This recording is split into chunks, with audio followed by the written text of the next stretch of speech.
My name is Ernestine Johnson. I'm a psychology major at Columbia College. I'm speaking to you on the subject of women drinking alcohol while pregnant. Fetal alcohol syndrome was discovered in 1968 by P. Lamone and a group of his colleagues who studied 127 children of alcoholic parents. Their findings were published and sadly ignored.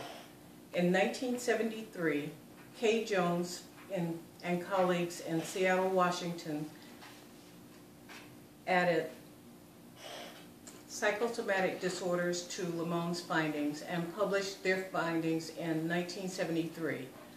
It generated a flood of reports from studies all over the country about children and the disabilities from alcohol consumption during pregnancy. The National Institute of Health and National Institute of Alcoholism said that ingesting alcohol causes poisonous consequences to the unborn fetus. It causes defects in the heart, vision, hearing, and the kidneys. When it affects the central nervous system, depression, speech delays, and retardation occurs.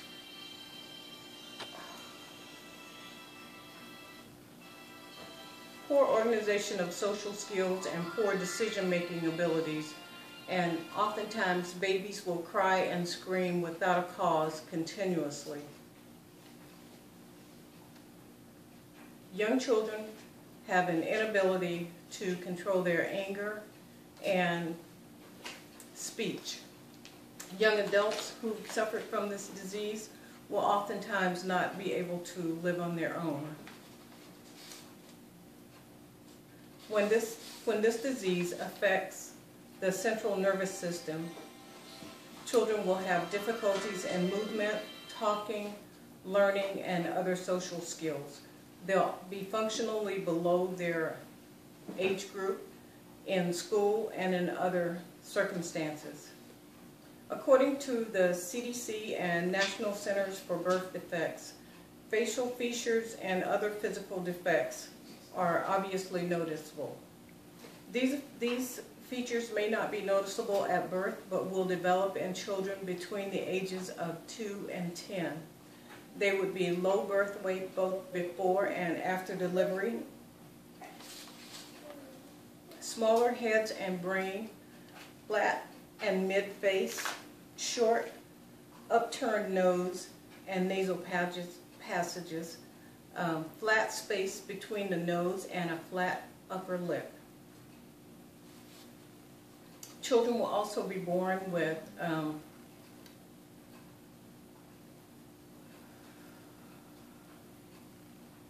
defects in their joints and muscle tissue.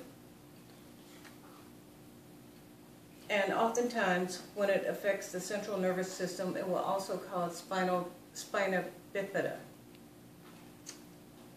and water on the brain.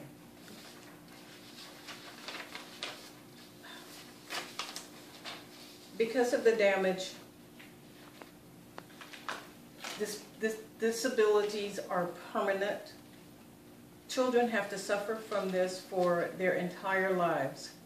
The cost to society is each child born with this disability can cost up to $800,000 per child for treatment.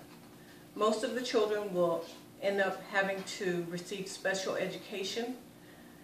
And again, the children who become adults will not, most likely will not be able to live on their own. According to the Mayo Clinic and doctors, there is no known safe amount of alcohol for pregnant women to drink. So the recommendation is for pregnant women to not consume alcohol while pregnant. If you are planning to become pregnant, please don't drink. The brain, blood vessels, and other tissue in your baby will be forming in the first couple of weeks. If you consume alcohol, you may not know that you're pregnant, and your baby will be affected. If you do drink and you find out that you're pregnant, please stop as soon as you can. It's for the benefit of your baby. If you have a problem with alcohol, please get help before you get pregnant. Thank you.